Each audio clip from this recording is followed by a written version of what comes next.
Welcome back, Bulldogs. We're ready for our second mistake: failure to understand and track your local basis. Failure to understand and track your local basis. Okay. What is basis?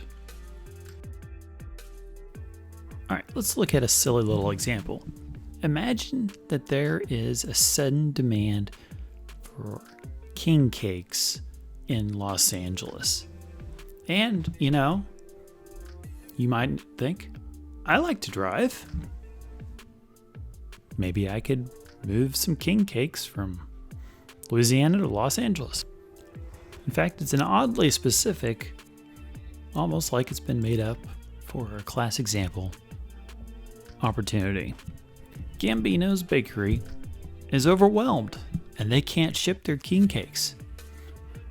However, you can buy them for $19.50 each, and you know that you can sell them for $29.50 in Los Angeles. This is what is known as a possible arbitrage opportunity. Arbitrage is the practice of exploiting a difference in prices between markets. So the same good, the standard Gambino's king cake, is worth 50% more in a different market. Now, if you're entrepreneurial, you're probably asking yourself, that's great. How much does it cost to drive to LA? Well, it is 1,892 miles. You're going to make a round trip for a total of 3,784 miles.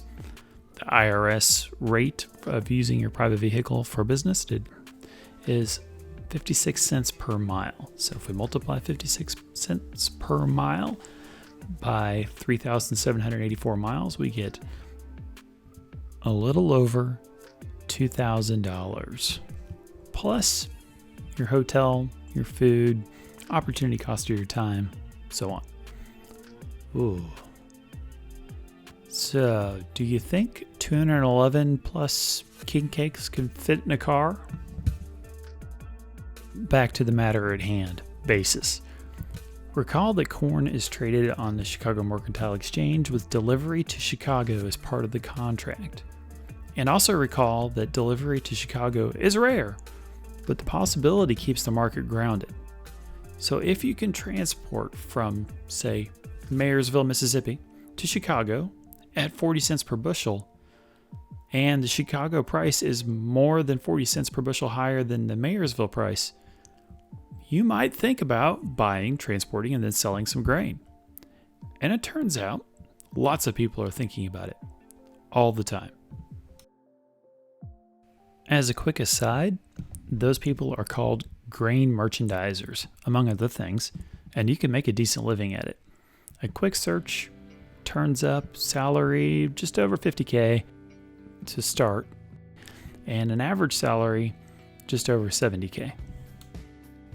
So we understand that transportation costs money, but if there's an opportunity to move a commodity, someone's watching and someone will take that opportunity. There is another reason local prices may differ from Chicago: local market conditions. The Chicago price might be lower than Baton Rouge. Why? The New Orleans port region moves 33% of all U.S. grain exports and imports. And if you're further away from a port, that will also have an effect. The other usual suspects: ethanol sometimes it's livestock feeding operations. Bottom line, it's local conditions. It has to do with the supply and demand locally and weighing that opportunity that you could arbitrage. Basis is equal to the cash price minus the futures price. So if cash price is $4.75 and the futures price is $5.15, $4.75 minus $5.15 equals a negative 40 cent basis, or 40 cents under. And because the conditions and transportation costs change over time, so does basis. And like the crop prices themselves that we talked about in the last video, there's a strong seasonality tendency in the basis. Anytime cash prices gain on futures prices, so say 45 under goes to 35 under, we say that the basis has strengthened. Anytime prices fall relative to futures price, so say 28 under to 36 under, the basis is said to have weakened. Well, that sounds like great information. Now what? Or in Usset's words, can you make this information work for you to get a better price for your grain? The first step is that you have to understand your local conditions. And the second step is taking advantage of those conditions. And Usset has 2 examples of that, and you definitely should check that out. They're good examples. And I'm just going to give you 3 examples from the Chicago Mercantile Exchange Self-Study Guide to illustrate the importance of understanding changing basis. Let's say that you're a wheat producer. So you're looking at selling in June, and you expect cash wheat prices to be $6.15 a bushel. And you can sell July wheat futures at $6.50 a bushel. The basis at the time is 35 under. So June finally rolls around. You sell your cash wheat at $5.65 a bushel. And you buy July wheat futures at $6 a bushel to offset so that you can close out your position. The basis is still 35 under. So we had a change where in the cash market we lost 50 cents, in the futures market we gained 50 cents, so we had a net selling price of $6.15 a bushel. Now let's say, again, it's March, and you expect June cash wheat prices to be about $6.15 a bushel, and you can sell July wheat futures at $6.50 a bushel, so your basis is 35 under. June rolls around, you sell your cash wheat at $5.75 a bushel, and you buy July wheat futures at $6 a bushel to close out your position.